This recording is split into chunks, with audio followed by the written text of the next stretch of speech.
জলপরীর গল্প। এক ছিল ছোট্ট এক গ্রাম, যার পাশ দিয়ে বয়ে গেছে এক বিশাল নদী। সেই নদীর গভীরে বাস করত এক সুন্দরী জলপরী, যার নাম ছিল নীলা। তার চুল ছিল নদীর ঢেউয়ের মতো নরম, আর চোখ দুটো ছিল টলমলে নীল পানির মতো স্বচ্ছ। নীলা কখনো মানুষদের সামনে আসত না, কিন্তু রাতে যখন সবাই ঘুমিয়ে পড়ত, তখন সে নদীর কোল ঘেঁষে বসে চাঁদের আলোয় খেলা করত। সে নদীর মাছ, কচ্ছপ আর জলের ফুলেদের সঙ্গে গল্প করত। একদিন গ্রামের এক কৌতূহলী ছেলে অয়ন নদীর ধারে বসেছিল। সে শুনতে পেল নদীর জল থেকে ভেসে আসা মিষ্টি সুর।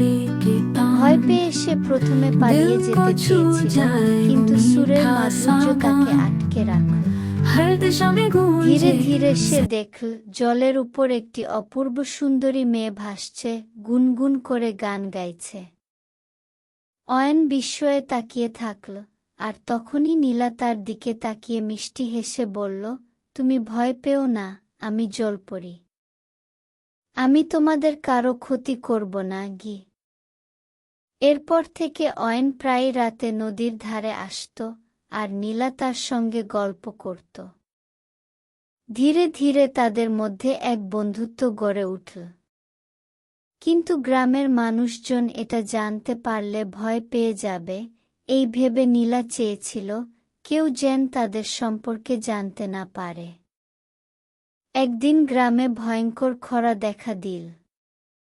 নদীর জল শুকিয়ে যেতে লাগল, আর গ্রামের মানুষ তৃষ্ণায় কষ্ট পাচ্ছিল। তখন অয়ন জলপরীর কাছে সাহায্য চাইতে গেল। নীলা তার চোখের জলে নদীকে পূর্ণ করল, আর সেই জলে আবার প্রাণ ফিরে এল।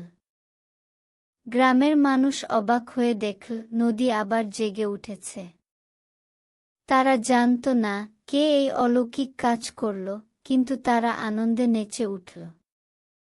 অয়ন নদীর ধারে গিয়ে কৃতজ্ঞচিত্তে জলপরীকে খুঁজতে লাগল, কিন্তু নীলাকে আর দেখা গেল না। সে বুঝতে পারল নীলা নিজের শক্তি দিয়ে নদীকে বাঁচিয়ে দিয়ে চিরতরে মিলিয়ে গেছে। কিন্তু আজও পূর্ণিমার রাতে যদি কেউ নদীর ধারে ভালো করে কান পেতে থাকে, তবে শোনা যায় এক মিষ্টি সুরেলা গানের সুর, যেন নীলা এখনো নদীর বুকে বেঁচে আছে। শেষ।